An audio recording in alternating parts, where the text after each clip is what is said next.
de El Árbol y de Nivela les damos bienvenida a este primer encuentro sobre oportunidades para América Latina y el Caribe en el marco de las negociaciones de cambio. A los panelistas de hoy tenemos a Jimmy Ferrer Carbonell, que es oficial de Asuntos Económicos de la División de Desarrollo Sostenible y Asentamientos Humanos de la CEPAL. Tenemos también a Isabel Cavaliera Darbe, que es líder del equipo de ILAC. Y también tenemos un comentario de parte de Mónica Araya, quien es la directora ejecutiva de Nivela. Queremos darle la bienvenida a ellos y también a todos ustedes, nuestros participantes, a este primer encuentro virtual.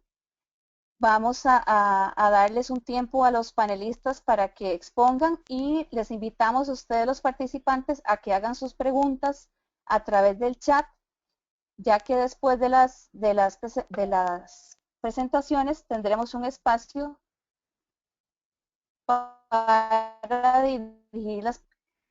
Quiero entonces darle la palabra a Jimmy. Hola, Jimmy. ¿Puedes escucharnos?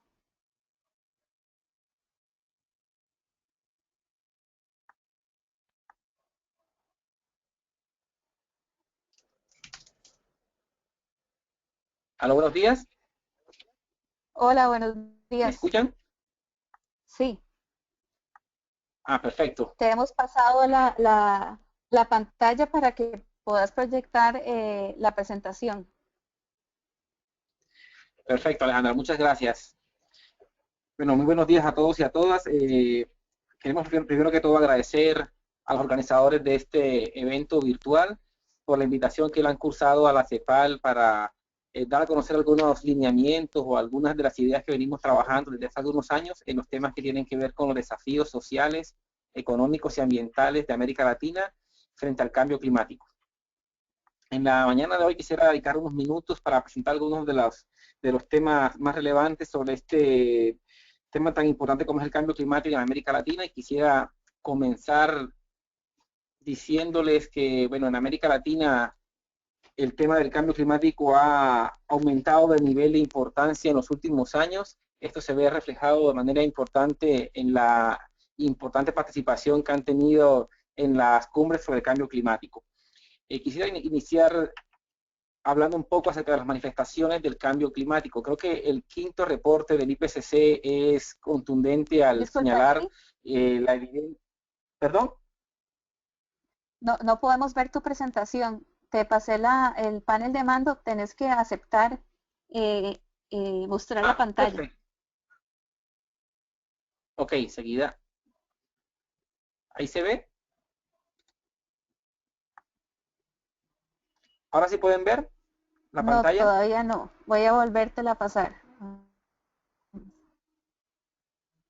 Ok. No, todavía no. Vamos a ver. Voy a volvértela a pasar.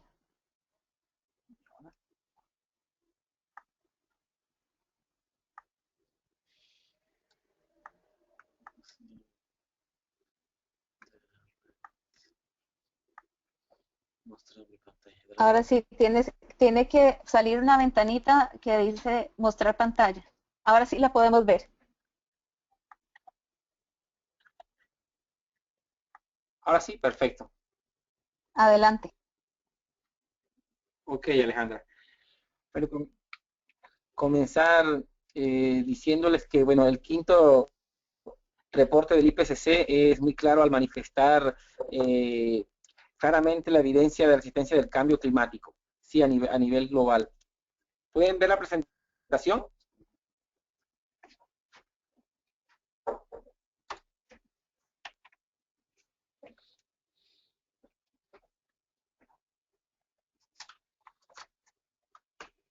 Alejandra.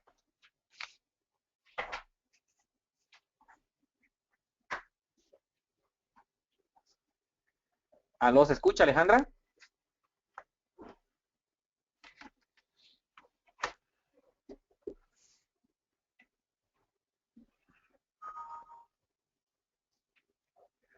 Aló, aló. Continúa Jimmy, no te preocupes, continúa.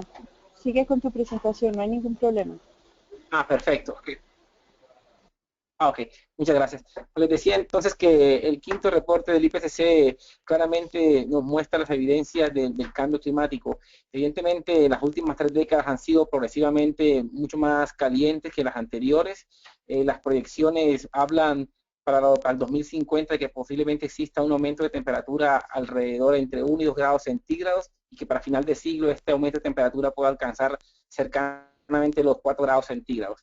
Del mismo modo, se ha venido presentando una disminución del volumen de los glaciares a nivel global y que esto también se ha visto reflejado en un aumento del nivel del mar.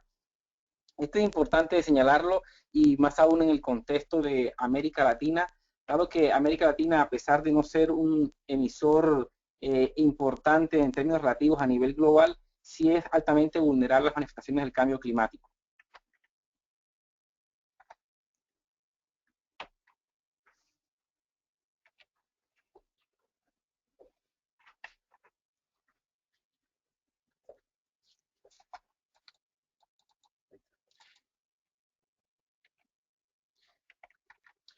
Perfecto. Como les comentaba, América Latina representa en cuanto a nivel de emisiones, contribuye con el 9% a nivel global, sin embargo, es una región que es altamente vulnerable a sus impactos.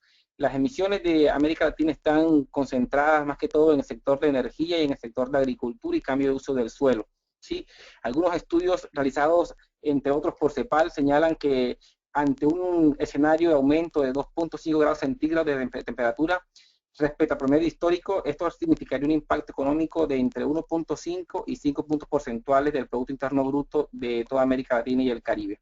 Esto, para ponerlo un poco en términos relativos, decirles, por ejemplo, para América Latina el gasto de público en salud es alrededor del 4% del PIB. Lo que esto mostraría es que el impacto del cambio climático en la economía de América Latina sería mucho más alto, ¿sí? También es importante mostrar, por ejemplo, los impactos que esto tendría a nivel de diferentes sectores relevantes para la región. Por ejemplo, el sector agrícola tiene una relevancia muy importante en América Latina, ya que representa alrededor del 5% del PIB regional, también alrededor del 16% de la población ocupada. Y tiene también una importancia porque representa alrededor del 23% de las exportaciones regionales. ¿Sí? Y vemos que el cambio climático, precisamente en el sector agrícola, es uno de los sectores que va a ser más afectados por los aumentos de temperatura o por los cambios de precipitaciones. En este contexto, pues lo que pasa en cambio climático, las variaciones de temperatura y precipitación van a tener un impacto en el sector agrícola y a través de este canal puede haber también afectado los ingresos de mucha de la población que tiene una importante participación en sus ingresos agrícolas de esta actividad. De esta manera, por ejemplo, para América Latina vemos que el efecto del cambio climático representaría un 16% de disminución de sus rendimientos agrícolas en promedio para toda la región. En este contexto, entonces, la región juega un papel importante, dado que sus patrones de consumo en los últimos años muestran un comportamiento muy interesante. Quiero empezar a presentarlo de la siguiente manera. En América Latina, con excepción de los últimos 2 años, digamos que la última década ha tenido un dinamismo económico bastante importante. Eso se puede ver manifestado a través de un aumento del Producto Interno Bruto y también a través de un aumento de las exportaciones. Esto ha venido de la mano con una disminución de la pobreza y una disminución del nivel de desempleo. Sin embargo, este comportamiento, este dinamismo de la actividad económica en América Latina ha venido también de la mano con unas externalidades negativas que se pueden ver reflejadas a través de las emisiones de gases de efecto invernadero.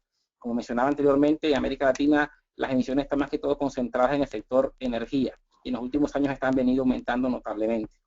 De la misma manera, también el crecimiento económico se ha visto reflejado a través de una explotación insostenible de recursos naturales renovables y no renovables.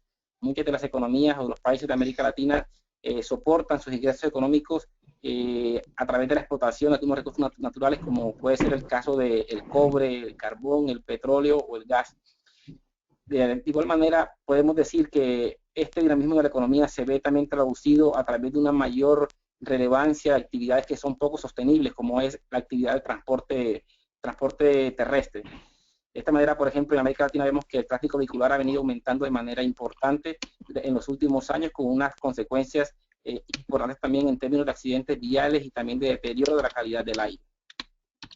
el mayor dinamismo de la economía en la región también se ve reflejado en una mayor generación de desechos sólidos y en términos generales de un deterioro de la parte ambiental. Ahora, si podemos analizar el comportamiento de la economía de América Latina y podemos revisar cómo ha sido el comportamiento del consumo a través de los diferentes niveles de ingreso, revisando las encuestas de ingreso-gasto de los diferentes países de la región, uno encuentra situaciones bastante importantes, como por ejemplo la siguiente: al uno revisar cuál es el comportamiento del gasto en ciertos sectores, como por ejemplo alimentos, y uno mira la participación del gasto en alimentos con respecto al gasto total de los hogares a través de los diferentes quintiles de ingresos, uno lo que ve es que para la regla general para los diferentes países de la región es que conforme aumenta el nivel de ingresos o conforme vamos aumentando del quintil número 1 al quintil número 5, es decir, pasamos de los ingresos más bajos a ingresos más altos, la proporción del gasto en alimentos respecto al gasto total va disminuyendo. Esto va conforme a la conocida ley de Engel. Entonces, lo que vamos viendo es que se van creando unos nuevos espacios de gastos en la estructura de gastos de la región. Ahora, estos nuevos espacios de gasto, ¿en qué están siendo cubiertos? ¿En qué gastos están siendo cubiertos?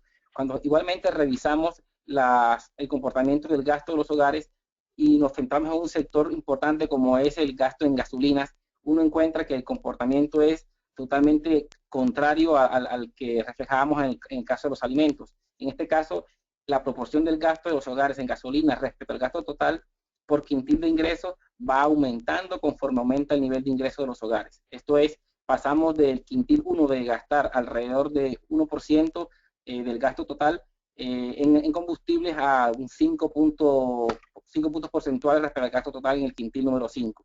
Es decir, estamos pasando a mayores consumos en actividades que son altamente contaminantes. Ahora, esto entonces nos da también un panorama para América Latina muy interesante y tiene que ver con lo que está ocurriendo en el sector urbano. América Latina es una región que actualmente la población que vive en sectores urbanos representa alrededor del 80% de la población total de América Latina. Y vemos, por ejemplo, que el mayor dinamismo económico se ha visto también reflejado en un aumento importante de la tasa de motorización.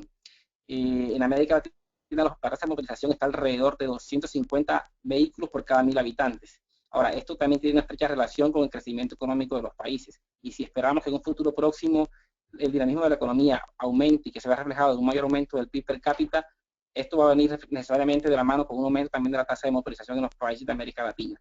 Y consecuentemente con esto, mayores externalidades negativas, como por ejemplo el tráfico vehicular y accidentes viales, saturación de la infraestructura urbana, mayor consumo de combustibles y también necesariamente mayores niveles de contaminación del aire, tanto de contaminantes locales como de los contaminantes o gases de efecto invernadero. Esto llama poderosamente la atención en el contexto de América Latina, ya que precisamente el quinto reporte del IPCC señala que las ciudades o que los contextos urbanos donde ya existe una tasa de contaminación muy alta, la temperatura también más alta van a hacer que los niveles picos de contaminación por PM10 y PM2.5 también se vean más elevados. Entonces, el contexto urbano de América Latina juega un papel importante si queremos enfrentar el cambio climático. Ahora, también podemos ver que el consumo de gasolina se concentra también en los quintiles más altos. Esto también lo que nos muestra es que en términos de política pública, esto juega un papel muy importante. Es decir, si queremos enfrentar o reducir las emisiones de gases de efecto invernadero y también de los contaminantes locales, deberíamos focalizarnos en algunos sectores de la población, ¿sí? Ahora, en el contexto de los desafíos tanto económicos como sociales de desarrollo sostenible, esto es un papel muy importante para América Latina. Esto es, lo que queremos transmitir es que debemos evitar caer en un error que sería privilegiar la esfera económica y postergar la esfera social y ambiental. Es decir, no deberíamos preocuparnos únicamente por crecer económicamente y dejar para los años próximos el cuidado del medio ambiente y el cuidado de la parte social, ¿sí? Estas dos no son excluyentes. América Latina podría apostar a un mayor crecimiento económico, pero sin descuidar la parte social y ambiental. Otro error que deberíamos evitar es pensar que el desarrollo sostenible únicamente es el componente ambiental. El desarrollo sostenible está compuesto por tres grandes esferas, tanto la económica como la social y la ambiental. Y un poco el mensaje aquí sería que si bien queremos apostar al objetivo de desarrollo sostenible, eso se puede lograr a través de un mayor crecimiento económico, pero también que sea socialmente incluyente, sostenible ambientalmente y bajo en niveles de carbono. Como mencionaba anteriormente, creo que para la región de América Latina estamos en un momento en el cual el enfrentamiento al cambio climático juega un papel importante en las agendas públicas y en las políticas públicas. La región está pasando por unos momentos que, de cara a la cumbre de cambio climático de diciembre en París, puede jugar un papel muy importante. Y este es un poco el mensaje que queremos transmitir, de apostar en desarrollo sostenible que sea tanto dinámico en términos de crecimiento económico, pero también socialmente incluyente y ambientalmente amigable y bajo en emisiones de gases de efecto invernadero. De nuestra parte sería esta la presentación y nuestra intervención. Quedaremos atentos a cualquier pregunta que puedan manifestarnos.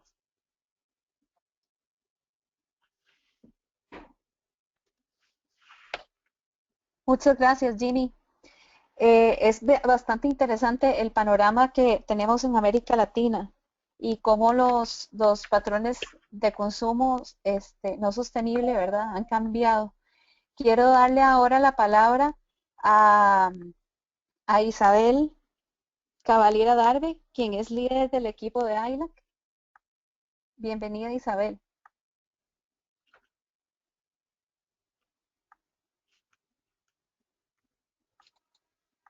Isabel, ¿puedes escucharnos?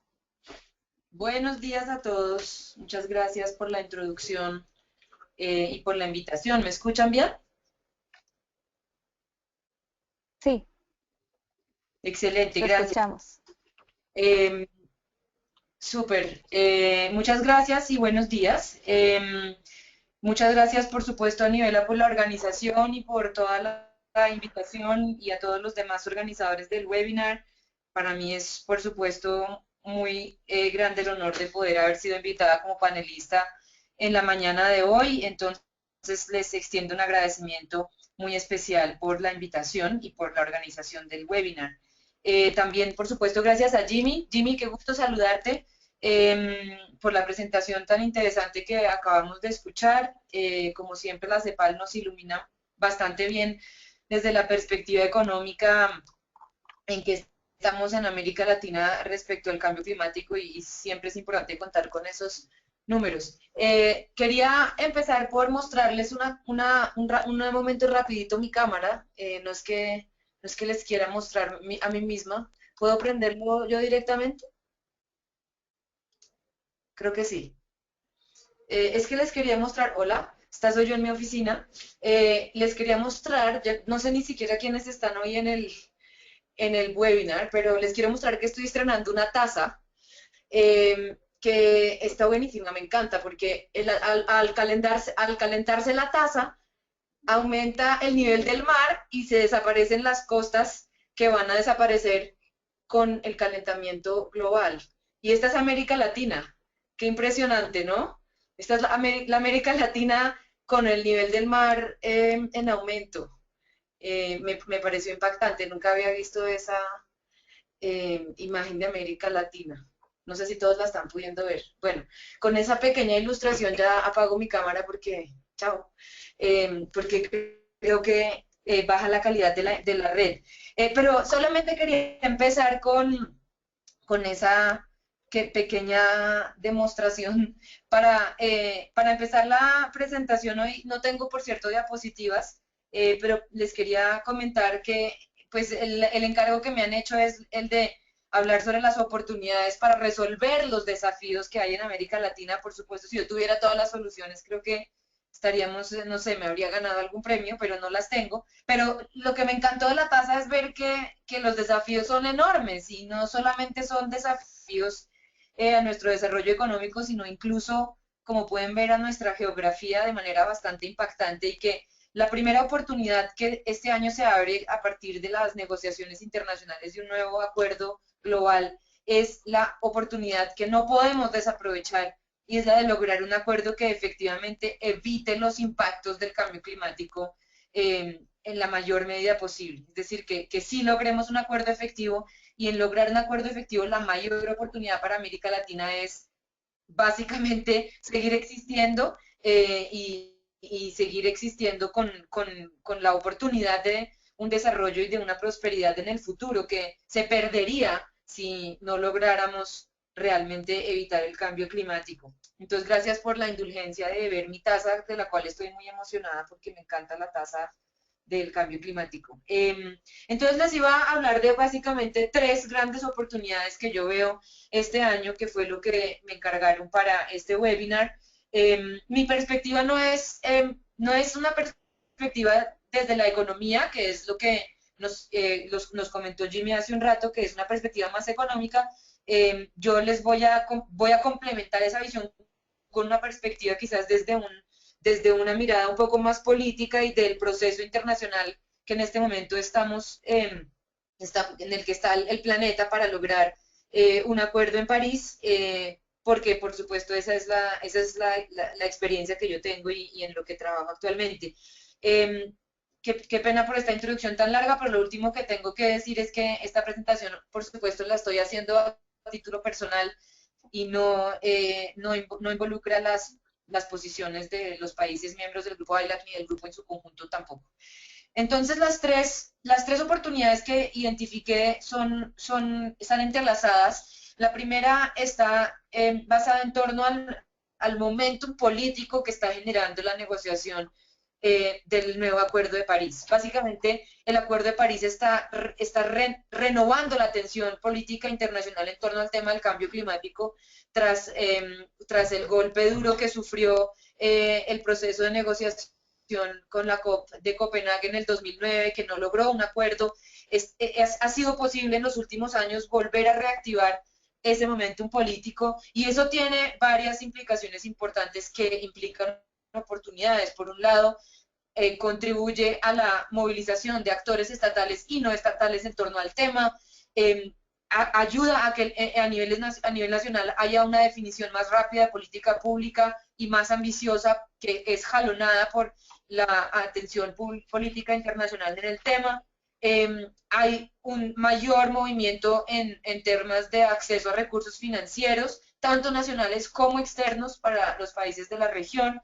Y también además hay una enorme creación de espacios de diálogo intersectoriales y entre todo tipo de actores relevantes para el tema. Entonces, todo ese momentum político que se genera en torno a la negociación de un futuro acuerdo es la primera oportunidad, y es la oportunidad como, digamos, más de primer nivel, que a su vez jalona otras 2 oportunidades. La siguiente oportunidad, que es jalonada por ese momento político internacional, es una oportunidad de aumentar la ambición en términos de cambio climático a nivel nacional, a través de un mayor momentum regulatorio, de planificación y de implementación de acción de cambio climático. Entonces, eso es, digamos, un efecto que en nuestra región, a mí me gusta, no sé si ya algunos de ustedes seguramente me han oído decir eso, funciona, el espacio internacional funciona como un efecto de boomerang.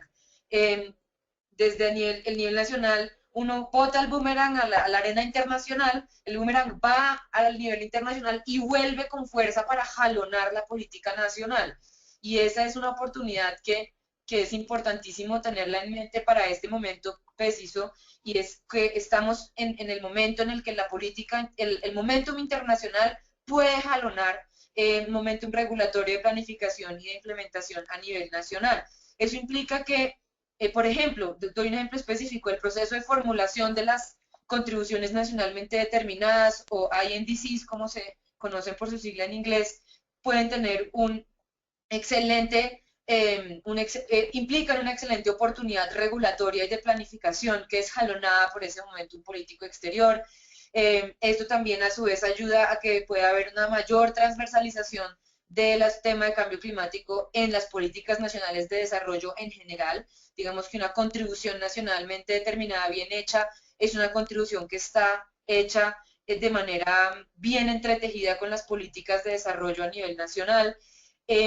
Si se logra el acuerdo en París como un acuerdo que tenga un proceso cíclico iterativo de presentación de estas contribuciones, eso nos va a permitir mantener un proceso constante de actualización de esa política nacional y esa regulación nacional en el largo plazo, y eso es una oportunidad importante que no podemos perder de vista tampoco, y es poder lograr esa perspectiva de largo plazo y de actualización cíclica de las acciones nacionales.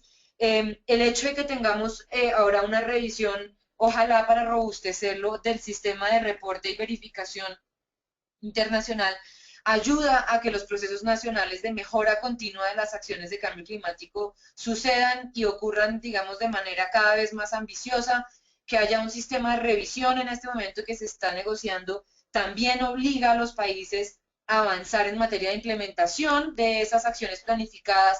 Entonces, como que todo el esquema, todo el sistema que en este momento está en proceso de negociarse a nivel internacional tiene un gran potencial de jalonar regulación, planificación e implementación a nivel nacional, y esa es como la oportunidad de segundo orden que es, digamos, que es impulsada por la oportunidad de primer orden que mencioné al principio. Y en tercer lugar, digamos que todas estas dos oportunidades, la del momentum político internacional que jalona un momentum regulatorio de planificación y de implementación a nivel nacional, deberían resolver en una tercera gran oportunidad, que es la mayor, la más importante, y es que realmente logremos un cambio en los paradigmas de desarrollo de nuestra región. Fue muy interesante escuchar a Jimmy en cómo estaba ilustrando con ejemplos económicos muy particulares de cómo va nuestro desarrollo. Realmente nuestro desarrollo ha sido como el de todo el resto de países, un desarrollo que está definido por el aumento de las emisiones de gases de efecto invernadero. Hasta el momento, ningún país, y esto es importante resaltarlo, ningún país ha logrado desarrollarse y ser un país ya desarrollado sin aumentar sus emisiones. Hay países ya desarrollados que han logrado desacoplar su crecimiento económico del crecimiento de sus emisiones. Yo creo que hay pocos ejemplos, pero debe haber algún par de países escandinavos que han logrado ese desacople, pero es raro el ejemplo, y sobre todo son países que ya lograron el desarrollo, pero países en desarrollo que hayan logrado ya desarrollarse, cosa que también es una afirmación bastante polémica, porque estar desarrollado es una cosa que, bueno, no voy a entrar en esa discusión ahorita, pero digamos, en el entendido típico de lo que es ser un país desarrollado, no hay ningún país que ya haya logrado desarrollarse sin aumentar sus acciones. Y lo mismo está pasando, por supuesto, en América Latina. A medida que los países aumentan el crecimiento de sus economías, van aumentando sus emisiones y, por lo tanto, va deteriorándose un montón de otros bienes públicos importantes, como la salud, como el medio ambiente, que es un derecho de todos, etcétera, el medio ambiente sano y limpio, las oportunidades, digamos, la salud pública, en fin, y otras oportunidades económicas que no estaríamos aprovechando por tener trayectorias de crecimiento altas en carbono. Entonces, la oportunidad mayor es lograr cambiar ese paradigma y movernos hacia un paradigma de desarrollo que sea verdaderamente bajo en carbono y resiliente a los impactos del cambio climático que ya estamos viviendo. Eso no es poca cosa, por supuesto. Esa oportunidad es una oportunidad más de largo plazo y que va a implicar digamos que un actuar estatal, y no solo del Estado, sino también del resto de los actores de la sociedad, del sector privado, de la sociedad civil, que sea permanente, sostenido en el largo plazo, y que realmente vaya en constante aumento, y ojalá que fuera transformativo, ¿cierto? Que no fuera solamente un cambio incremental en que cada día montamos un poquito más en bicicleta, sino que realmente logremos transformar, por ejemplo, todos los sistemas de transporte de nuestras ciudades para convertirlos en transportes limpios, que mejoren la calidad del aire, que mejoren la eficiencia del transporte para los ciudadanos y que además reduzcan las emisiones. Y ese tipo de oportunidades que realmente son transformativas y que poco a poco van a lograr cambiar ese paradigma de desarrollo son las que realmente se están abriendo a partir de este proceso, y que deben ser el resultado de las dos primeras oportunidades que había mencionado antes. Entonces, son esas tres grandes oportunidades que veo, y por supuesto, como dije al principio, y ya para terminar, la primera oportunidad y la que realmente no podemos permitir no aprovechar es la de evitar que ocurra más cambio climático, y eso lo tenemos que asegurar. En particular, América Latina tiene un rol muy importante que jugar en la consecución de ese objetivo, en la medida en que es una región con países mayoritariamente de ingreso medio, con emisiones crecientes y con la posibilidad y la potencialidad realmente de mostrar con ejemplos que sí es posible cambiar la forma de desarrollarse, que sí es posible seguir aumentando la prosperidad de nuestros países sin tener que aumentar las emisiones en el mediano, corto, mediano y largo plazo. Muchas gracias.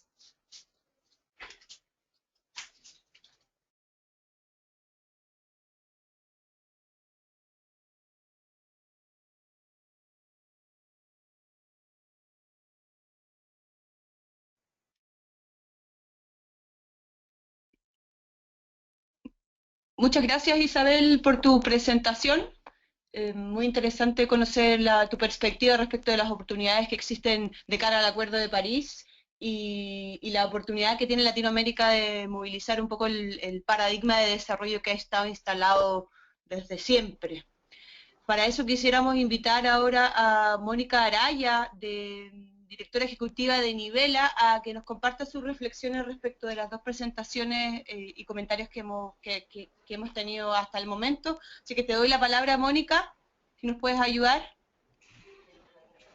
Gracias, Carla, y muchísimas gracias por haber sido una socia en la organización de este webinar junto con CO2CR en Costa Rica. Muchísimas gracias a Jimmy y a Isabel. Para nuestras organizaciones fue muy importante tenerlos a ustedes porque a pesar de que ofrecieron una perspectiva con diferentes ángulos, sus presentaciones tenían elementos comunes. Por ejemplo, me gustaría rescatar que ambos vinieron a este encuentro virtual con un enfoque de que hay desafíos, pero son desafíos con los que sí podemos lidiar, son desafíos que tenemos que verlos y convencernos e inspirarnos de que son desafíos que sí vamos a poder afrontar también desde una perspectiva de oportunidad y a la vez ustedes también recalcaron que de lo que se trata no es tanto un tema ambiental, climático, abstracto, sino más bien en esencia se trata de un replanteamiento que nos tenemos que hacer alrededor del modelo de desarrollo. Entonces, es muy necesario rescatar esa dimensión económica de la que hablaba Jimmy, esa dimensión política de la que hablaba Isabel, y sobre todo a las personas que están escuchándonos, me gustaría recalcar el estudio que ha hecho la CEPAL sobre la economía del cambio climático, donde van a ver elementos muy concretos que muestran por qué esto en esencia también es un tema social. Con respecto a lo que estaban hablando los dos panelistas que tuvimos, me gustaría también rescatar ese eje urbano que es muy importante para la gran mayoría de nuestros países. Si bien es cierto, tenemos una agenda rural, una agenda alrededor de la agricultura que es vital y que tenemos que reforzar y alimentar, nosotros tenemos una deuda con nosotros mismos en la región en materia de infraestructura urbana, de transporte, qué ciudad tenemos, qué ciudad queremos, cómo la vamos a construir, y como recalcó en su presentación Jimmy de la CEPAL, el 80 y si no más por ciento de la población latinoamericana convive y tiene que lidiar con ciudades en el día con día, y por lo tanto, y ahí también se complementaba muy bien con lo que decía Isabel, nosotros tenemos una gran oportunidad para lidiar con la agenda climática social desde un punto de vista urbano, pero a la vez un punto de vista ciudadano. Entonces, nosotros, los tres organizadores de este evento virtual, estamos muy comprometidos justamente con dar a conocer perspectivas de cara a la cumbre de París que tengan sentido para la gente, para el ciudadano cotidiano, para los periodistas, para la gente que no está en este ecosistema de las negociaciones, que es un ecosistema muy peculiar, muy lleno de términos que no necesariamente tienen sentido fuera de este grupo. Y nosotros queremos con hoy cerrar al menos esa pequeña intervención diciendo que estamos a todo ir como y bien Isabel para seguir reforzando la noción de que América Latina tiene muchísimo que aportar en este debate, no solo desde el punto de vista de la reducción de emisiones, sino también desde el punto de vista de nuevas estrategias de desarrollo limpio, pero también resiliente a los impactos. Entonces nos va a interesar muchísimo ver las preguntas de ustedes, ojalá las estén pasando por el chat. Y de nuevo, muchísimas gracias a Jimmy, a Isabel y a Alejandra y a Carla, nuestras organizadoras socias. Gracias.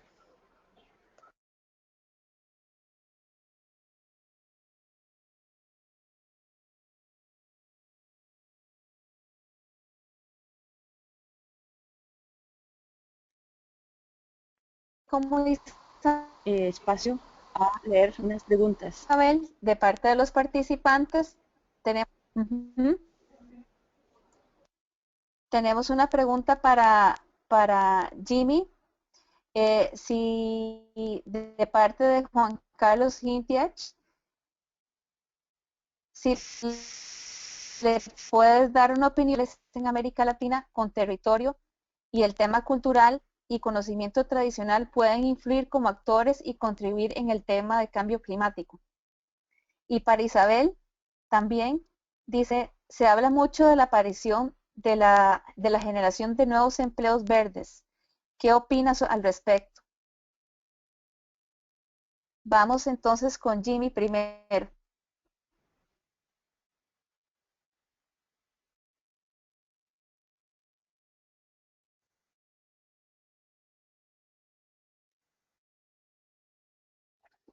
Hola. Aló, bueno, ¿se escucha?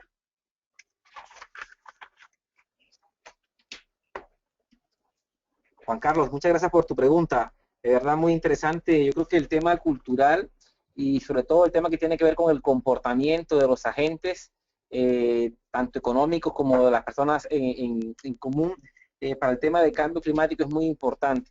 Creo que lo que hablábamos hace unos minutos sobre el tema de patrones de consumo, mucho tiene que ver con el cambio de comportamiento que se necesita para poder hacer una transición hacia estilos de desarrollo mucho más sustentables. Y aquí me quiero detener un poco en mostrar cómo el cambio de comportamiento puede ser muy importante en esta transición. Yo creo que deberíamos enfocarnos un poco en cómo podemos hacer ese cambio de, por ejemplo, hacer menor uso del transporte particular, transporte privado, hacia transporte público masivo, más sustentable. Creo que ahí es una de los momentos o de las instancias en el cual el tema cultural puede jugar un papel importante.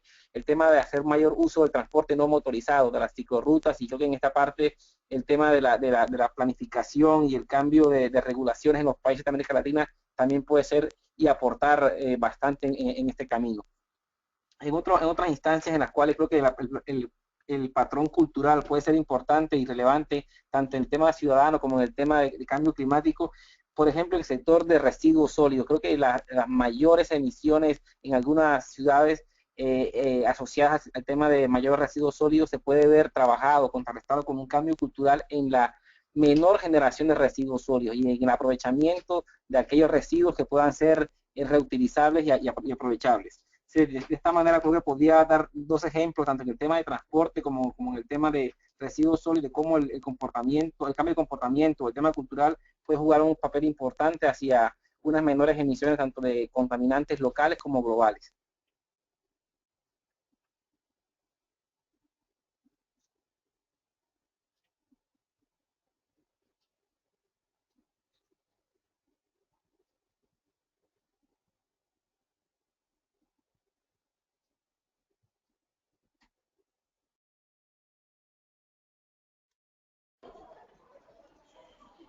Muchas gracias.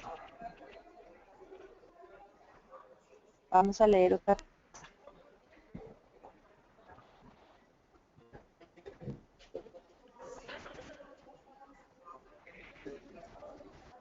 Perdón, Isabel, si tú pudieses responder la pregunta que Alejandra te pasó hace unos minutos atrás, si estás ahí con nosotros, mientras Mónica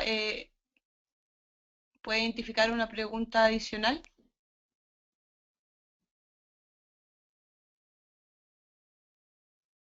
Aló, aló, disculpas, es que se me está entrecortando mucho y no escuché bien la pregunta. Si me la pudieran escribir por el chat. El sonido lo tengo súper entrecortado, disculpas. Te lo voy a escribir, pero aprovecho de comentarla para que el resto de los participantes puedan escucharla. Tenía que ver con las posibilidades de los empleos verdes que se empiezan a generar a raíz de las transiciones referente a economías bajos en carbono, a sistemas de menor contenido de carbono. ¿Cuál es tu visión respecto de eso?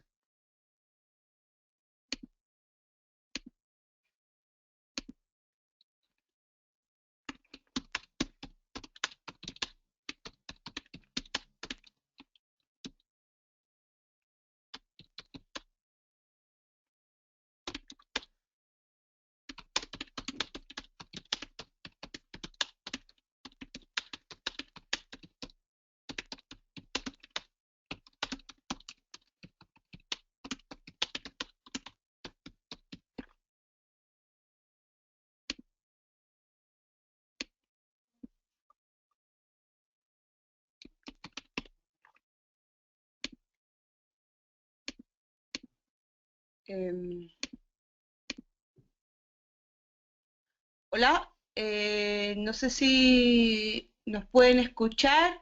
Parece que Isabel está con problemas de conexión.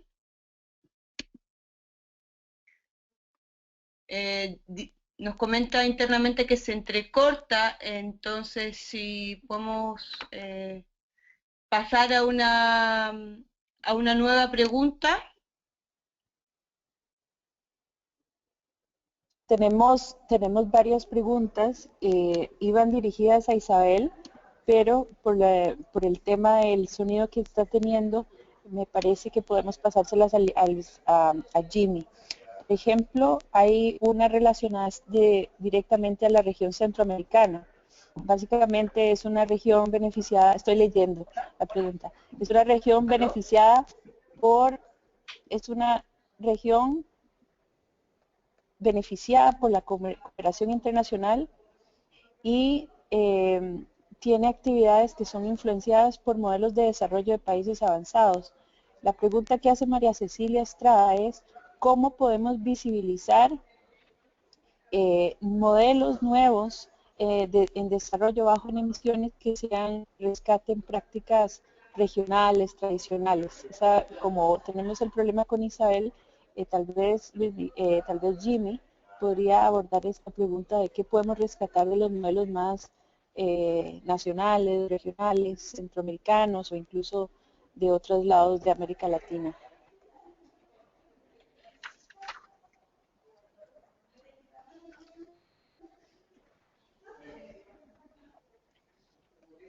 Jimmy, ¿nos escuchas? ¿Aló, se escucha? Sí. Ok. Bueno, creo que en América Latina, en general, no solo en Centroamérica, existen algunos ejemplos o experiencias que pudieran resaltarse en cuanto al tema de enfrentamiento al cambio climático. Yo creo que algunas de las cosas que uno podría llamar la atención en el ánimo de poder reducir tanto las emisiones de gases de efecto invernadero como prepararse para la adaptación a las nuevas condiciones climáticas tienen que ver, por un lado, este mayor énfasis que se ha hecho en muchas de las ciudades de la región para el transporte masivo a través de carriles exclusivos para circulación. Esto que se conoce como el BRT, el Bus Rapid Transit, creo que es una de las medidas que permite reducir las emisiones por pasajero transportado.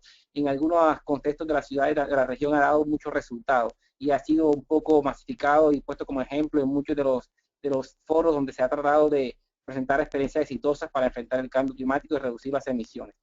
Ahora, en el tema de la adaptación, creo que también muchos de los países ya cuentan con planes de desarrollo en los cuales se está incorporando el componente de cambio climático. Y también muchos planes sectoriales en el cual la variable de adaptación al cambio climático empieza a jugar un papel importante.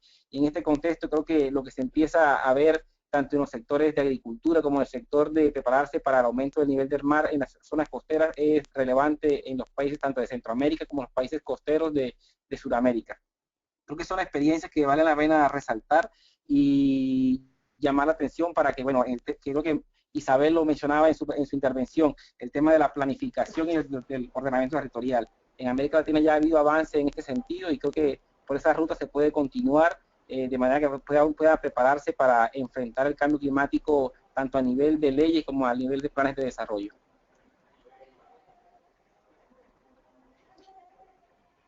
Queremos probar si tenemos a Isabel en la línea. Isabel, ¿puedes probar contestar alguna de las preguntas que te enviamos? Hola, no sé si ustedes me escuchen bien, yo los escucho pero entrecortado y gracias, no sé si me escuchan. Sí, ok. Bueno, gracias por las preguntas. Voy a responder primero la que me enviaron sobre trayectorias de crecimiento económico diversas en nuestros países de América Latina y alternativas de convergencia. La verdad es que, claro, bueno, primero que todo yo no soy economista, entonces quizás menos mal que Jimmy pudo como esbozar un poco sobre ese tema, pero lo que yo diría es que digamos que no es necesario que todos tengamos una trayectoria idéntica, ¿cierto? Vamos a tener crecimientos económicos dispares y es normal. Lo que es importante es que haya ciertas características en las cuales haya convergencia y en particular esas dos características como gruesas de las que hablábamos que son que el desarrollo sea bajo en emisiones y que sea resiliente a los impactos del cambio climático. Es muy diversa son muy diversas las economías de nuestra región en particular porque como es natural, son muy diversos los países geográficamente, demográficamente, sus vulnerabilidades son muy distintas, sus oportunidades económicas son distintas, los sectores que definen el crecimiento de las economías son distintas, no es lo mismo un crecimiento económico en Uruguay con un arraigo muy profundo en asuntos agropecuarios que, por ejemplo, el de Chile, que está más orientado a, digamos, ya hoy en día a los servicios, pero también a una economía también de extracción minera. Es distinto, y es distinto eso de nuevo a, no sé, a un país como Colombia, que tiene también bastante en un sector minero importante y además un sector agropecuario importante y además otros sectores de servicios importantes. Entonces creo que no, la pregunta, digamos, perdón por una respuesta un poco evasiva, pero la pregunta me parece que mi respuesta es no necesitamos convergencia en la trayectoria, lo que necesitamos convergencia es en que esas trayectorias tengan ciertas características similares y es que si Uruguay va a seguir creciendo con base en su industria agropecuaria, lo haga de tal manera que su producción pecuaria sea más amigable con el clima, logren una producción pecuaria con menores efectos de gases de efecto invernadero, con un mejor manejo de las pasturas, con un mejor manejo silvopastoril, por ejemplo. Y eso va a ser muy distinto a lo que, por ejemplo, Chile haría para tener un sistema de transporte más eficiente. Y son dos acciones muy distintas que harían cambios distintos en las economías y que sin embargo apuntan a una característica similar y es que sean trayectorias bajas en emisiones. Creo que con eso le daría la palabra a Jimmy porque creo que él tiene una expertise más específico en este asunto de las trayectorias económicas y que puede complementar mejor esta respuesta. Exactamente, eso le íbamos a pedir a Jimmy. Adelante, Jimmy. Gracias, Isabel. Gracias, Isabel. Creo que haces una buena reflexión sobre el cuestionamiento, sobre la pregunta que se plantea. Yo concuerdo contigo y de hecho creo que esto se va a ver reflejado necesariamente, esta heterogeneidad que tú planteabas en cuanto a las características de crecimiento económico de los diferentes países de la región y también a nivel global. Porque esto se va a ver totalmente reflejado en los próximos meses cuando los países empiecen a enviar sus contribuciones, sus INDC a la Convención Marco de Cambio Climático. Ahí necesariamente creo que la estrategia para lograr reducir esas emisiones en cada país va a ser distinto.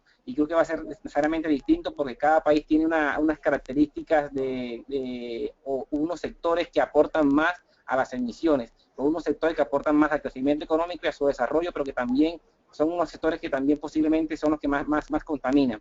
Entonces, necesariamente la estrategia de desarrollo de cada país es diferente, es distinto, pero también esto va de la mano en cómo esos mismos sectores de la economía pueden contribuir a reducir las emisiones de gases de efecto invernadero, pero también cómo pueden también contribuir a adaptarse a las nuevas condiciones climáticas. Creo que en la región, como un todo, uno podría señalar algunos rasgos generales que tienen que ver con la importante participación que tiene el sector de la energía y dentro de este sector transporte en cuanto a emisiones, pero también para algunos países esto no es tan cierto. En algunos países, como en el caso de Uruguay, como señalaba Isabel, creo que el sector agropecuario es el más importante. En otros países de pronto la parte de cambio de uso de suelo es la más importante, y es ahí donde debe trabajarse mucho para que, a pesar del mayor dinamismo de la economía, esto no venga de la mano con un aumento de las emisiones de gases de efecto invernadero.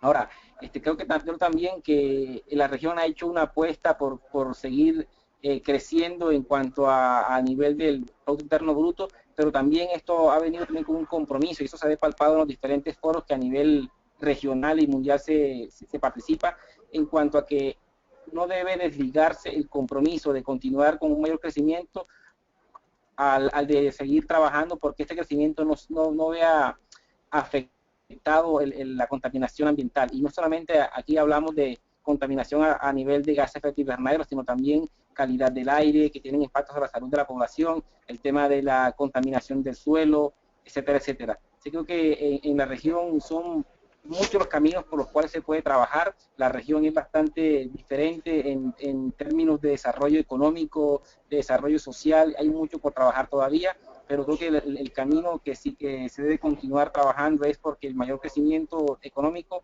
venga de la mano con una menor afectación al medio ambiente, y que este sea socialmente inclusivo y venga también acompañado de una reducción de la pobreza. Muchas gracias, Jimmy. Efectivamente, tenemos mucho que conversar en estos temas y habrá nuevas oportunidades para hacer webinars. Tenemos muchísimas preguntas, muchísimas gracias. Sin embargo, no tenemos suficientes minutos y nos gustaría darle la palabra a Carla para que cierre. Sin embargo, antes de hacer eso, vamos a rescatar una pregunta de María Valencia, donde ella explícitamente habla de la encíclica papal, que como sabemos ha creado titulares alrededor del planeta. Es un papa latinoamericano y básicamente la pregunta que ella les hace, pueden contestarla los dos o uno de ustedes como quieren. La pregunta de María Valencia es: la reciente encíclica papal mueve el panorama del cambio climático a nivel mundial. ¿Cómo podemos aprovechar esa coyuntura para mover este tema? Así que tal vez, Isabel, podrías por favor compartirnos, si te parece, algún comentario respecto al tema de cambio climático, el Papa y el camino a París.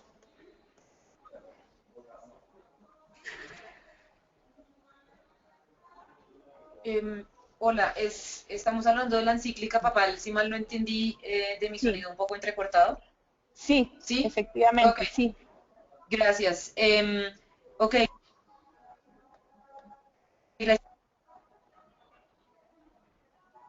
Hola. Sí, adelante. Ok, gracias. Creo que ya ha tenido un impacto impresionante la encíclica del Papa. Es un hito que el Papa se pronuncie en un asunto como el cambio climático, no había ocurrido jamás. Y ya se ha hecho anotar bastante las reacciones políticas y de grupos de fe alrededor del mundo, y no únicamente de los grupos directamente asociados con la Iglesia Católica, que digamos es la primera que está llamada a responder a una mensaje del Papa de este tipo. Creo que va a tener un impacto grande, en particular en algunos países donde la confesión religiosa juega un papel importante en la política, y en particular en grupos de interés poderosos que tienen en su poder la capacidad de definir políticas públicas y política exterior. En particular, el país que tiene ese ejemplo más patente son los Estados Unidos, como bien sabemos. Allá no se hicieron esperar las reacciones bastante molestas con la encíclica del Papa y incluso de bastantes políticos católicos, porque por supuesto la encíclica logra poner en evidencia que el cambio climático es un asunto que es urgente y que es creado por el ser humano, y yo creo que va a ayudar mucho a que el argumento, digamos el antiguo argumento basado en la fe de que el cambio climático no es un problema que requiera atención, pues se caiga por su propio peso, y que esas personas que estaban tratando de poner ese argumento sobre la mesa carezcan ya de fuentes fidedignas para hablar de ese tipo de, o para esbozar ese tipo de premisas. Yo creo que además el Papa lo hizo en un momento político estratégico, justamente antes de la reunión de la Asamblea General de Naciones Unidas, que será en septiembre, y algunos meses antes de la Cumbre de París. Entonces creo que el acto político que implica la publicación de la encíclica es supremamente importante, y va a tener, ya está teniendo y va a tener aún más un impacto bien grande en la posibilidad de lograr un acuerdo ambicioso en París en diciembre.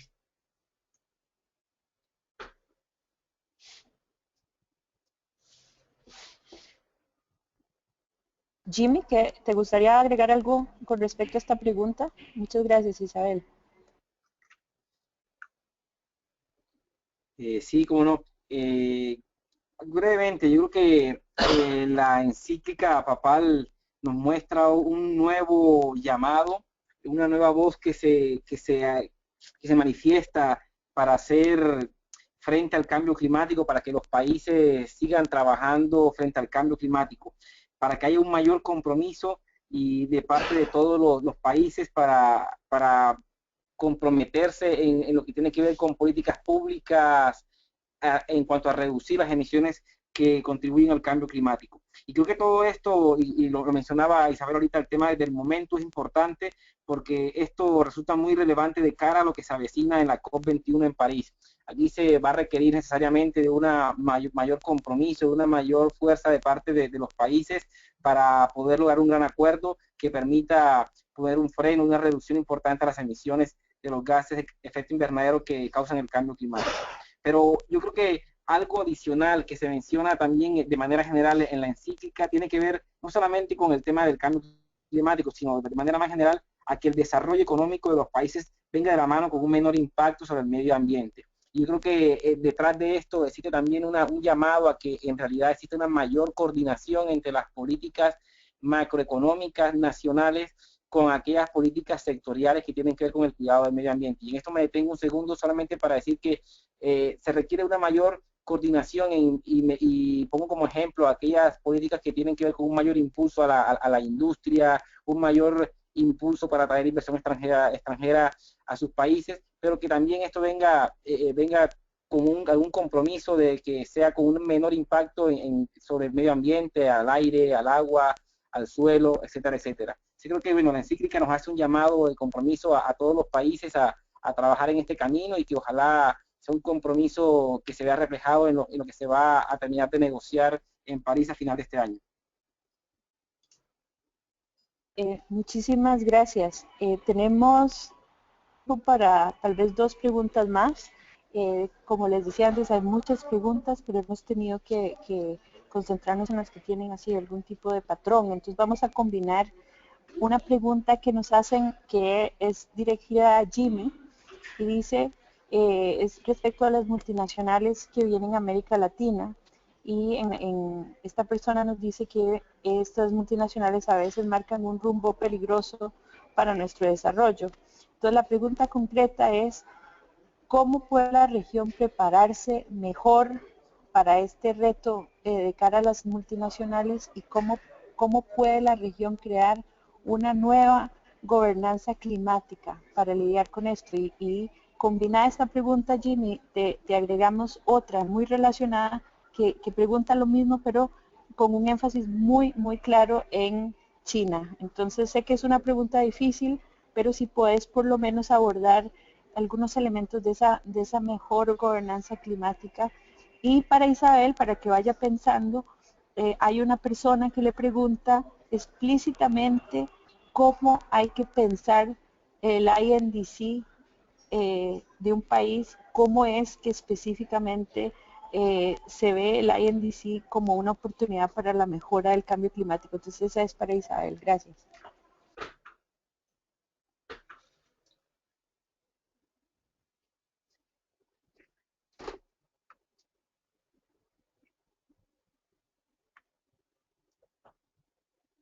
Aló, ¿se escucha? Sí, adelante, Jimmy. Jimmy, Ok. La pregunta que tiene que ver sobre las multinacionales y lo que se mencionaba de que a veces marcan un rumbo peligroso. Yo creo que sin necesariamente tener que hacer énfasis en que sean multinacionales, eh, creo que y también se relaciona un poco con la segunda pregunta que tiene que ver con la gobernanza climática. Creo que aquí un poco la idea sería, o el llamado a los países es que las regulaciones, los planes de ordenamiento territorial, los planes sectoriales, todo este tipo de normas que existen en los países que regulan o norman el desenvolvimiento de las economías y de las ciudades, etcétera, etcétera, sean conscientes de las implicaciones que puede tener una regulación más o menos laxa o menos estricta. Es decir, hay que ser consecuentes con que, bueno, el hecho de fijar estándares o normas que permitan un mayor vertimiento hacia los ríos o una mayor cantidad de emisiones hacia la atmósfera va a tener consecuencias no solamente en el contexto local, y pongo como ejemplo, hay países que tienen unas normas más flexibles en cuanto a la cantidad de emisiones que se permiten para ciertos contaminantes locales, sino que en este caso también tiene un efecto global, porque son normalmente las mismas fuentes las que generan esos gases de efecto invernadero que afectan el cambio climático. Y en este momento, por ejemplo, por lo menos quiero detenerme un poco a lo que está sucediendo acá en Santiago de Chile. Llevamos por lo menos 2-3 días donde ha habido preemergencias ambientales. Ayer, después de 16 años, se volvió a decretar una emergencia ambiental porque los niveles de contaminación por material particulado y ozono ha superado los niveles permitidos que ponen en riesgo la salud de las personas. Entonces yo creo que un poco la respuesta a la pregunta tiene que ver no solamente fijarse en lo que tiene que ver con las multinacionales, sino con que la regulación, las normas que se fijen en cada uno de nuestros países sea consciente, tenga en cuenta el impacto que esto puede tener. No solamente, sé que en muchos casos se hace para darle un impulso a la economía, pero también tomar en cuenta los efectos que esto puede tener sobre el medio ambiente. Y necesariamente esto se va a ver reflejado también con lo que mencionaba en el tema de la gobernanza climática. O sea, si esto se incorpora o se toma en cuenta en los efectos que puede tener en el contexto de cambio climático, necesariamente vamos a estar trabajando, creo que hacia un mayor compromiso para frenar las mayores emisiones de gases de efecto invernadero que van a verse reflejadas en un mayor impacto del cambio climático. Vemos que ya es evidente los mayores niveles de temperatura que han venido ocurriendo en los últimos años, en las últimas décadas, y que esto va a tener necesariamente efectos sobre mayores olas de calor, sobre cambios bruscos en los patrones de precipitación, y se va a ver reflejado también en cosas diarias como lo que tiene que ver con la mayor productividad en el sector agrícola y en efectos sobre la salud por la seguridad alimentaria, etcétera, etcétera. Sí, creo que el llamado es a trabajar un poco tanto el contexto nacional individualmente, pero también ahora de cara a las cumbres que se avecinan, también a ponernos de acuerdo un poco como región en qué aspectos se pueden ir consensuando para llevar una posición, digamos, favorable en la protección del medio ambiente y de reducir las emisiones como región y a nivel global. Muchísimas gracias, Jimmy. Y a las personas que nos escuchan, con mucho gusto les pasaremos también el enlace al estudio de la CEPAL sobre estos temas. Les vale la pena leerlo y con mucho gusto se los compartimos. Le vamos a dar la palabra a Isabel para la pregunta sobre INDCs y vamos a cerrar con las palabras de Carla Mas, que nos va a hacer una reflexión final con base a lo que ha escuchado y al trabajo que ella viene haciendo en el árbol. Gracias. Gracias, Mónica. Afortunadamente ya estoy escuchando bien y pude escuchar la pregunta sobre explícitamente cómo una INDC puede ayudar a impulsar mayor ambición. ¿Es correcto que esa es la pregunta? A nivel nacional, ¿cierto? Efectivamente. Vale.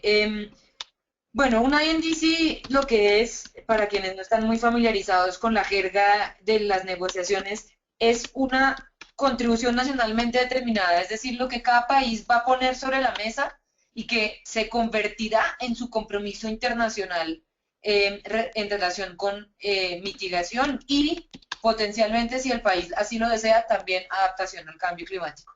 Eso quiere decir que explícitamente, ¿cómo es que eso jalona acción a nivel nacional? Primero es porque eso obliga al gobierno nacional a sentarse a la mesa con todos los actores y sectores relevantes de su economía y ponerse serio en qué es lo que va a poder reducir de emisiones en el futuro, y pues eso realmente es ya nada más el hecho de sentar a la mesa a la gente a pensar y ponerla a pensar en eso es un factor movilizador importante, pero además no solo eso, sino que como esta índice se va a convertir en un compromiso vinculante, ojalá, ese es el propósito, quiere decir que el país va a tener que cumplir con aquello que allí se consigne.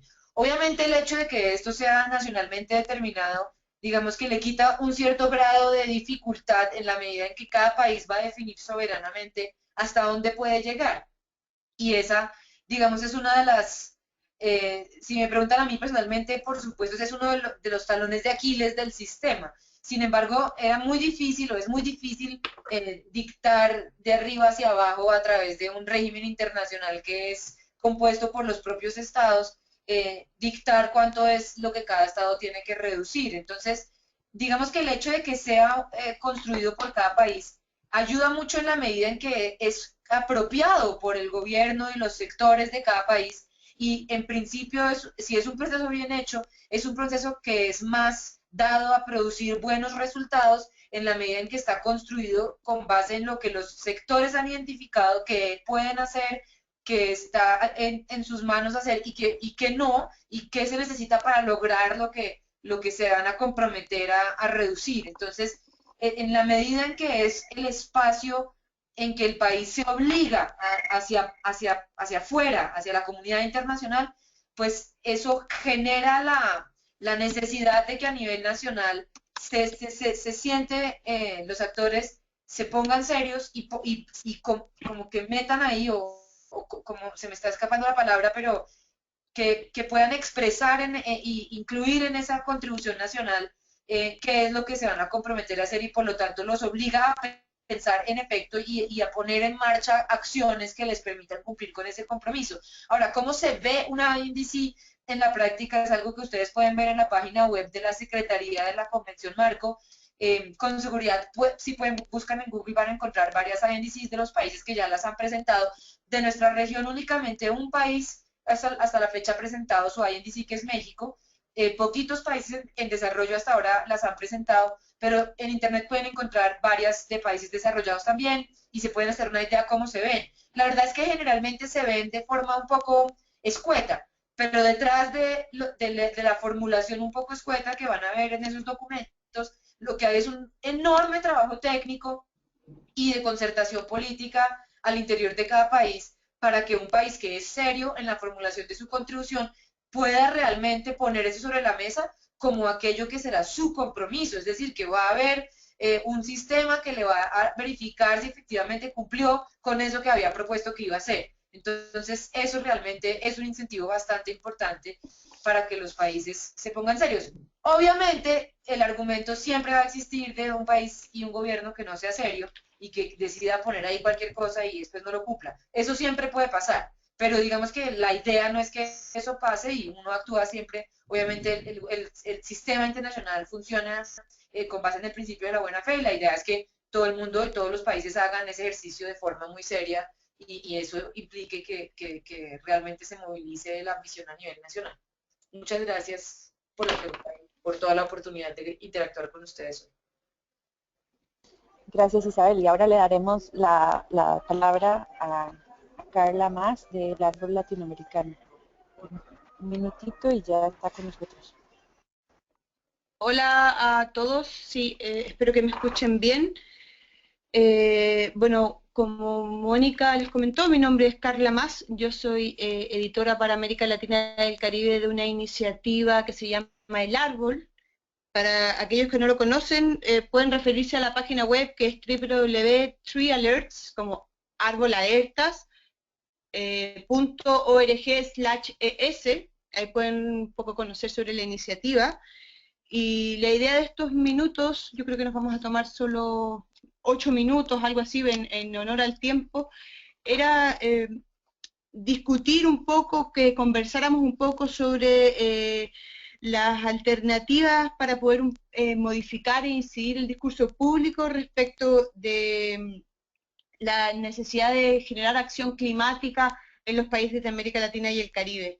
Entonces, el propósito es contribuir a generar un marco de conversación, un marco de debate que favorezca proactivamente la conversación respecto de la acción climática y del cambio climático en sí. Nosotros vemos en América Latina y el Caribe específicamente que los temas de cambio climático se tocan en el debate público desde una perspectiva, por ponerlo de alguna forma simple, asociada a catástrofes, asociada a eventos climáticos extremos o llanamente vinculada a temas fundamentalmente de carácter ambiental. Como que hay una especie, como ustedes bien lo mencionaron, Jimmy y Alejandra, o sea, Alejandra Isabel, disculpe, hay una especie de desconexión entre el cambio climático y las políticas públicas que los países emprenden, sobre todo vinculado al crecimiento económico, que bien sabemos en América Latina está basado en industrias extractivas y que por lo tanto tiene mucho que ver con el aumento de las emisiones de gases de efecto invernadero. Entonces, dicho todo esto, me interesaría poder tener las palabras de Jimmy e Isabel respecto de sus visiones para poder un poco modificar este mensaje o este discurso público que tiene mucho que ver con la necesidad del crecimiento económico, con la necesidad del uso de los recursos naturales en América Latina para poder tener recursos en los países. Entonces, ¿cómo nosotros podríamos tener aquellos mensajes claves? ¿Cuáles serían los mensajes claves que nosotros podríamos instalar en el discurso público para poder movilizar un poco esa discusión y traer el desarrollo económico a también los desafíos sociales y ambientales de la región? Te doy la palabra, Isabel, si estás ahí.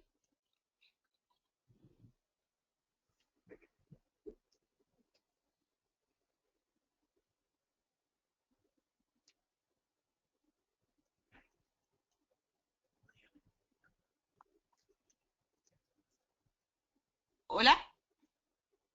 No sé si Jimmy tú nos puedes escuchar o puedes ayudarnos Sí, con sí tu te escucho, respuesta. Carla. Dale. Claro que sí. De nuevo, Carla, muchas gracias por la oportunidad de CEPAL a participar en esta conversación sobre los temas que nos inquietan sobre cambio climático. Creo que un poco tu pregunta y creo que un poco de los mensajes claves de parte de CEPAL en este discurso tiene que ver es con la urgencia de trabajar frente al cambio climático. Y para iniciar un poco el tema de los mensajes clave, quisiera señalar que el reto es bastante importante en el sentido de que para lograr el objetivo de evitar un aumento de temperatura que no supere los 2 grados centígrados, los estudios internacionales señalan que sería necesario reducir las emisiones per cápita de las actualmente alrededor de 7 toneladas per cápita a 2 toneladas per cápita en el año 2050. Yo creo que el tiempo se está cada vez acortando más y lograr este salto de 7 a 2 toneladas per cápita es un reto bastante importante que solo se podría lograr a través de un cambio importante en los patrones de producción y consumo. Y creo que para trabajar en este sentido, un poco los mensajes de nuestra parte serían, por un lado, creo que la política fiscal juega un papel importante.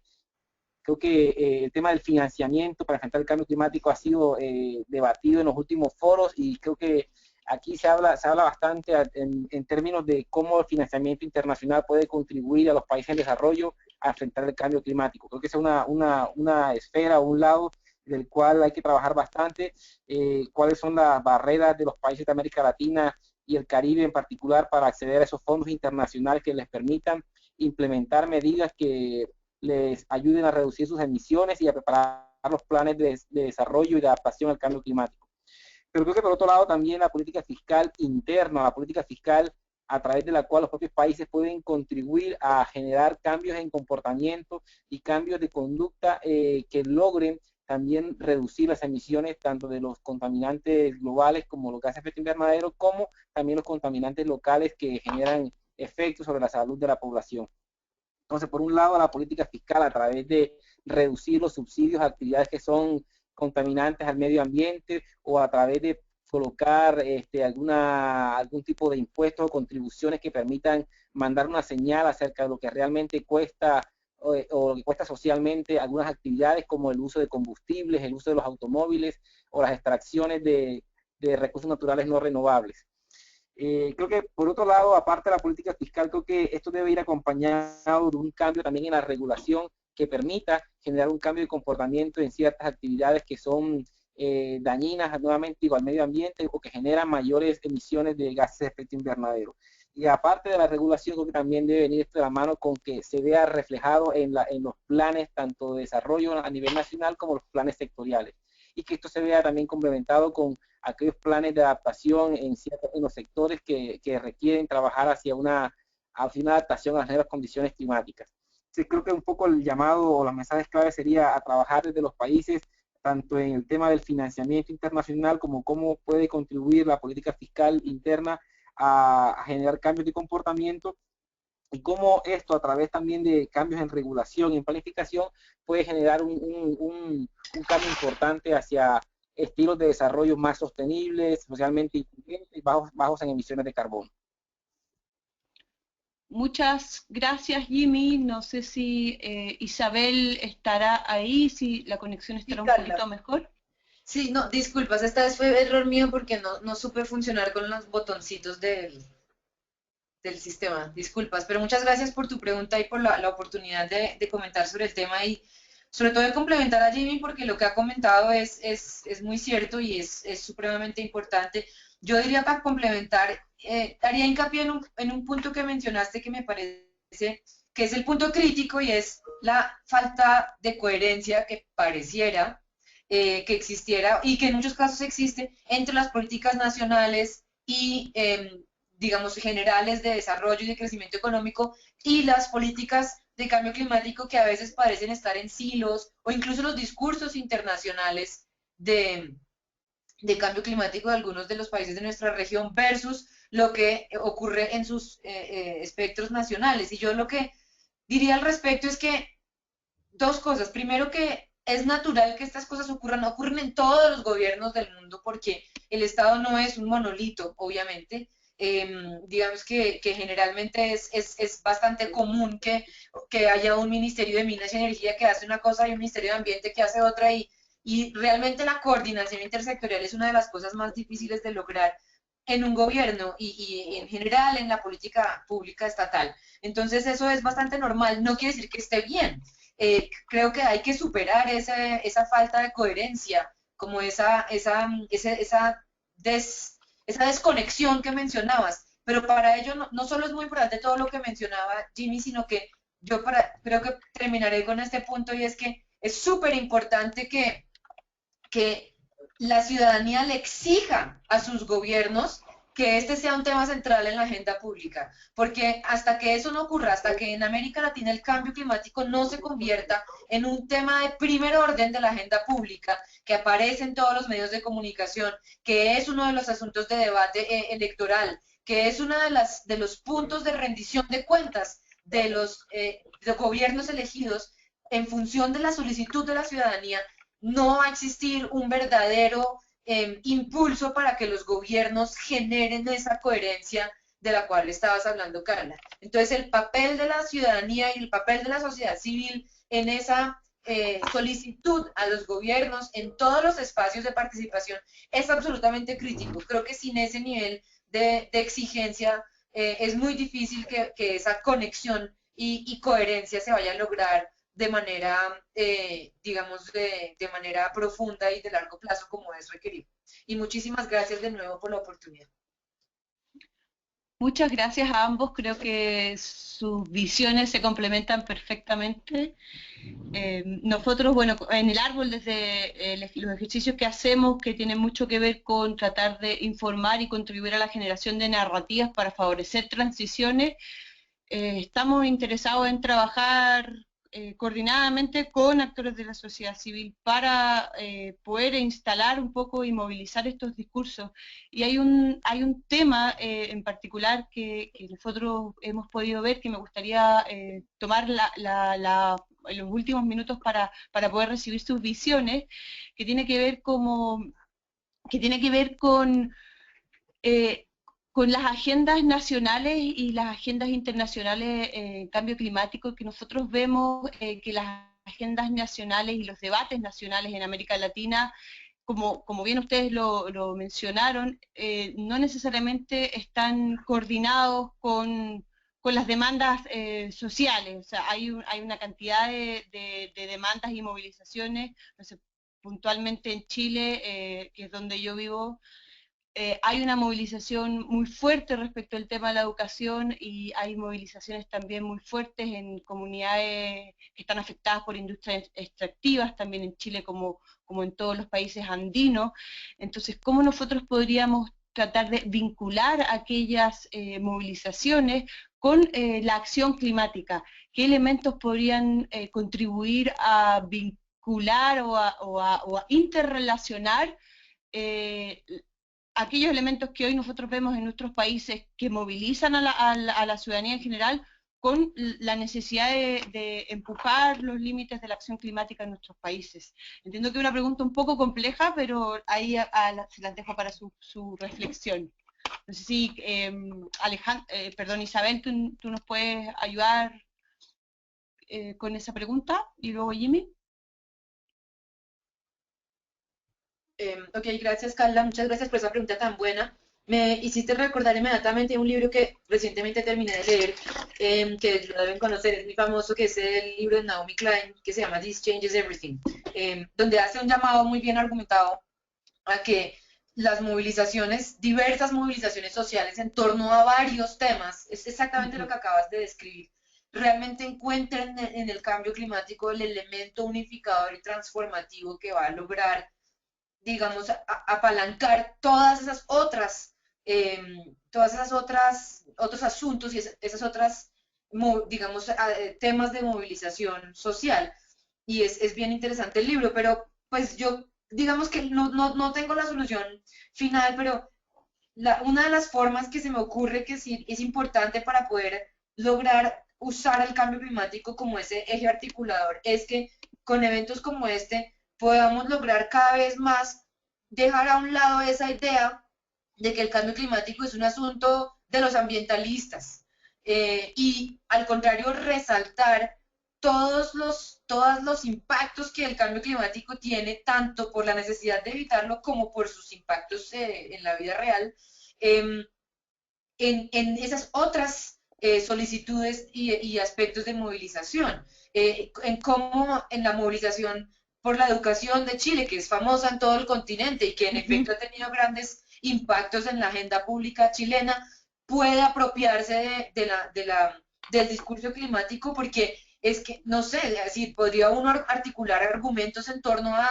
cómo en un país, digamos que sin un acceso a la educación va a ser imposible un desarrollo que sea sostenible en el tiempo, amigable con el clima, y cómo los impactos del cambio climático van a impedir un desarrollo que permita el acceso a la educación.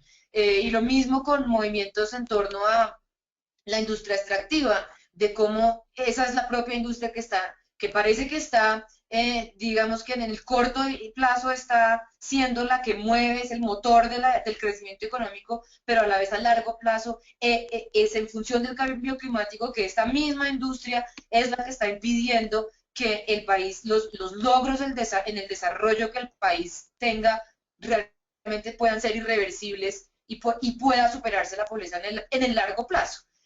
Justamente por los impactos que las actividades de esa industria están teniendo en el cambio climático global, que vuelven al país en forma de la vulnerabilidad a los impactos climáticos. Y esos son solo 2 ejemplos, pero es absolutamente importante que la sociedad civil empiece a hacer conciencia de esos elementos articuladores y que aproveche la oportunidad, valga el énfasis en la palabra oportunidad, que es lo que articuló toda la discusión de hoy, la oportunidad que es el cambio climático para esa articulación que estás mencionando, que es súper importante, y recomendado el libro que les mencioné al principio de This Changes Everything, porque es una oda a cómo articular diferentes movimientos sociales en torno al cambio climático. Muchas gracias, Carla, y todos. Creo que ya se nos está acabando el tiempo, entonces muchas gracias por todo. Jimmy, no sé si tienes 2 minutos para compartir tu visión o opinión al respecto.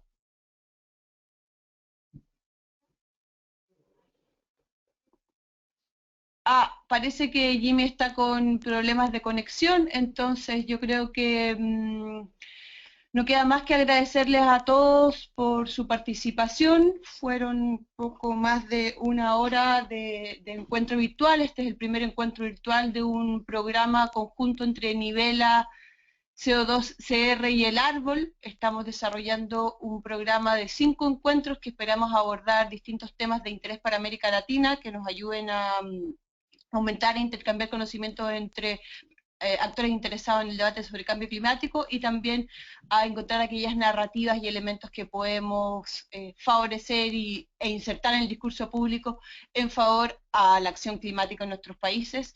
Así que sin más, nuevamente darle las gracias, aprovechar de saludar a las demás coordinadoras, Alejandra Granado de CR2 y Camila de Nivela,